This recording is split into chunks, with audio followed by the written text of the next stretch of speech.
Okay, to check request optional security action, we will go to environment permission and check what are all the permission available. Only username permission is available and check test permission is not yet added. So I'm clicking OK.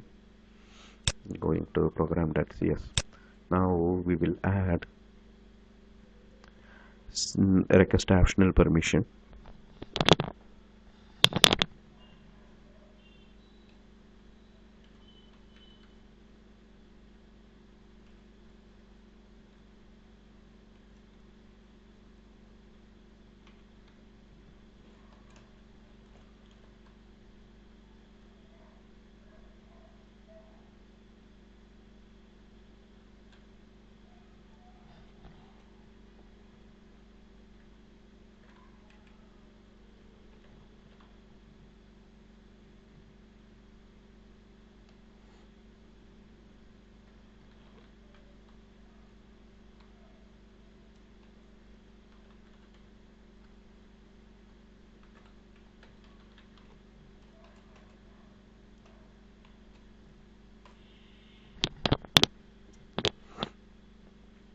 Now we added set test and we specified a request optional this time. Previously we specified a request minimum.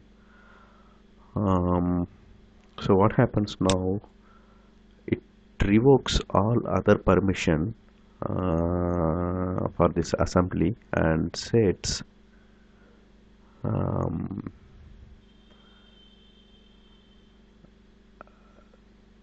the environment permission for reading the check test as an optional one and refuses all other permission. The security action of a request refuse that I will explain in the next video. To a short note, the request refuse will refuse the permission for the assembly. So now if I once again explain what is request optional, it puts an optional request for reading the security test, I mean reading the check test environment variable. If the assembly has permission or even if it don't have permission, the assembly will get loaded. If it has permission, no issues. If it doesn't have permission, then error is thrown when we are trying to access that environment variable.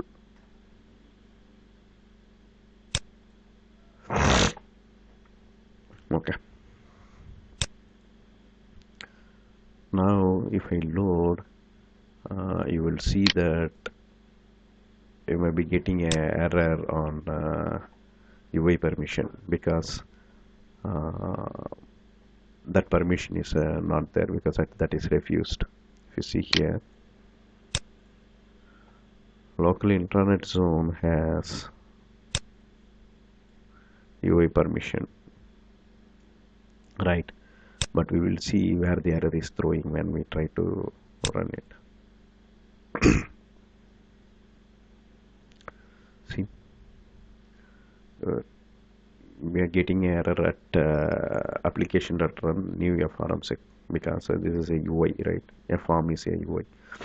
That's why we are getting this error. And even if you go and click here, view detail, you are seeing a security exception. And you see here a request for the permission of type system.security. We'll expand it. System.security.permission.UI permission. So what we have to do now, we will provide that permission because the optional request for the check test refused the permission for UI and all other permission. So to run this application, we need at least the UI permission. See, since I say at least I need UI permission, I can either put a request minimum or request optional. It will be best to put request minimum.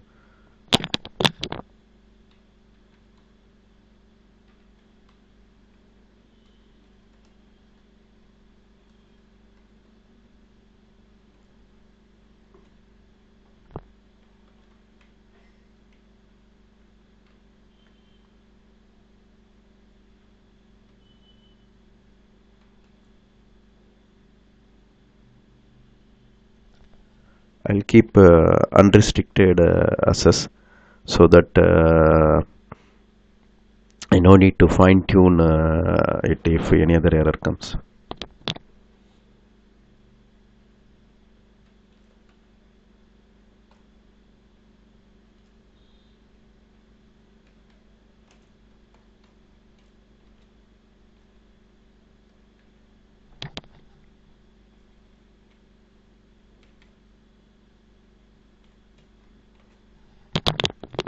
Okay, now I will try building it. So rebuild all succeeded, and I'm running this. So now when I run, we won't get any exception here. Why? Because we provided the UI permission. You may be confused seeing here we already have the permission, UI permission. Then UI permission, I have not touched anything here. Then why the error was thrown previously here? So that's because of the security action request refuse. So once again I'm saying, if you place a request for request optional, all other permission sets are placed with the security action request refuse. So that's why, since it gone under request refuse, I'm going and manually providing a security action of request minimum for UI permission. So now it will pass through this. Right, assembly load is now allowed, but do you remember we don't have set test permission, but since we placed it under request optional, the assembly is get loaded. What happens now if I try to read it? If you try to read it, the error will be thrown because the assembly doesn't have this permission at all for now. So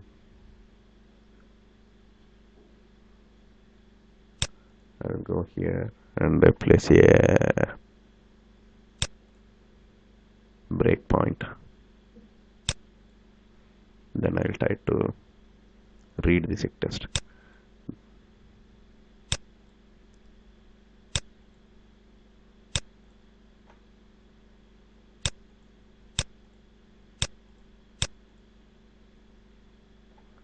If you see here, an exception is thrown when we are trying to read it. So I'm clicking here.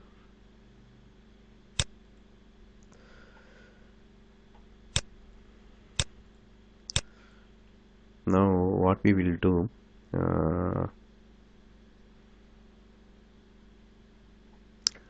we will go and request permission for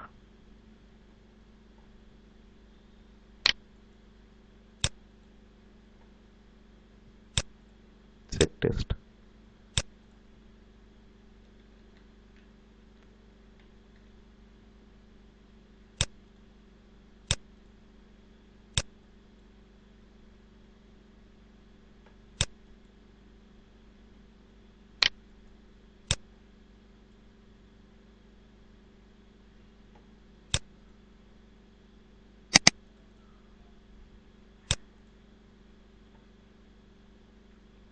Now we have the request optional for a SIG test, and I'm trying to run it.